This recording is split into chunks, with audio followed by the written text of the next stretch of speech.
प्रदेश में विधानसभा उपचुनाव के रण के लिए सत्ताधारी दल भाजपा ने तैयारियां शुरू कर दी है।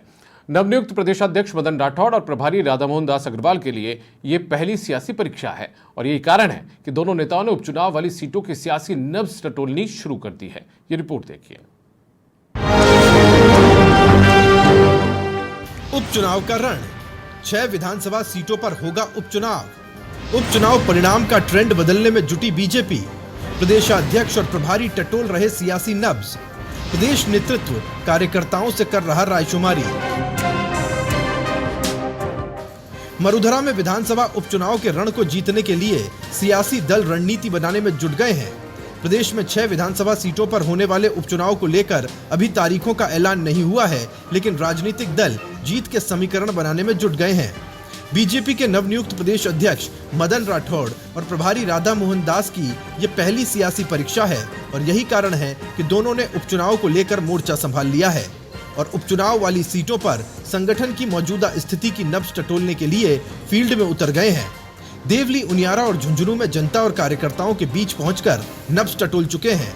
अब सलूम्बर, 84 और खींवसर सीट पर 27 अगस्त के बाद राजनीति की नब्ज टटोली जाएगी। इस कवायद में प्रदेश प्रभारी जीत के लिए संतुष्ट होने के बाद ही रिपोर्ट तैयार कर आला कमान को भेजेंगे। कर्नाटक में कांग्रेस की सरकार थी, बावजूद इसके हमने 52% वोट लिया है और 28 में से 19 सांसद हमारे हैं। पूरी भारत में भारतीय जनता पार्टी का परचम लहरा रहा है। राजस्थान में तो पहले से ही है। हम लोग इसको और इसकी जड़ों को मजबूत करें। हमारा संगठन मजबूत रहेगा तो जब भी चुनाव आएगा हम ऐतिहासिक रूप से जीतेंगे और हम आपसे इतना ही वादा कर सकते हैं कि 6 ही सीट बची है उपचुनाव के लिए, तो हम 7 तो जीत नहीं सकते, 6 जीत लेंगे। केंद्र सरकार ने भी बहुत योजनाएं दी है, बहुत ताकत दी है राजस्थान को। राजस्थान ने भी आम जन के उत्थान के लिए, क्षेत्र के विकास के लिए बहुत कुछ दिया है, तो हम उसको लेकर के हमारा कार्यकर्ता भी पहुंचेगा और मैं पूरी पार्टी को एकजुट करके और पूरी ताकत के साथ क्षेत्र में और विजय श्री प्राप्त करने के लिए हम जो निकलेंगे और विजय श्री मिलेगी। हार जीत का समीकरण। 10 साल में उपचुनावों में बीजेपी का प्रदर्शन रहा है कमजोर। 17 उपचुनावों में बीजेपी को महज 3 सीटों पर मिली जीत। कांग्रेस ने 11 विधानसभा और 2 लोकसभा उपचुनावों में जीत की दर्ज। अब उपचुनावों में ट्रेंड बदलने का दावा कर रही बीजेपी। 2014 विधानसभा उपचुनाव में बीजेपी सिर्फ 1 सीट जीत पाई। 2017 में धौलपुर और 2018 में मांडलगढ़ विधानसभा सीटों पर उपचुनाव हुए, जिनमें से धौलपुर पर बीजेपी और मांडलगढ़ पर कांग्रेस ने जीत दर्ज की। वसुंधरा सरकार के दौरान अजमेर और अलवर लोकसभा उपचुनाव हुए, जिसमें बीजेपी को दोनों ही सीटों पर हार मिली।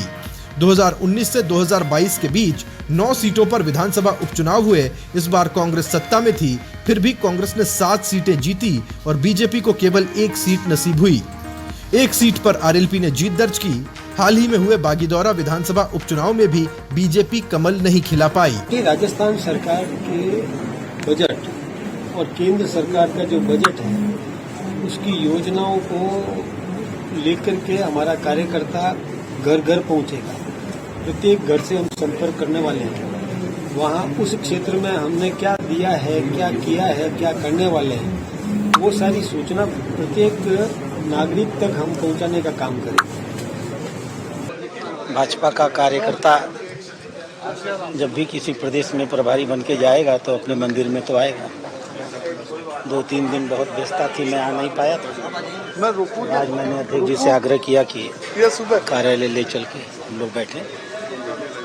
हम सबका सौभाग्य है और लक्ष्य बहुत साफ है। भारतीय जनता पार्टी पहले से ही बहुत मजबूत है।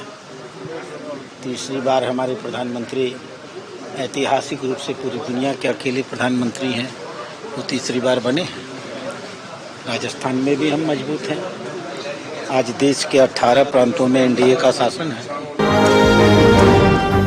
एक बार फिर से प्रदेश में 6 सीटों पर हो रहे विधानसभा उपचुनाव के रण को जीतने के लिए बीजेपी ने मशक्कत शुरू कर दी है। उपचुनाव में ऊंट किस करवट बैठेगा, ये तो वक्त बताएगा। बहरहाल बीजेपी के नवनियुक्त प्रदेश अध्यक्ष मदन राठौड़ और प्रभारी दामोदर दास अग्रवाल सभी 6 सीटों पर जीत का दावा कर रहे हैं। अधिराज सिंह नरूका, समाचार प्लस, जयपुर।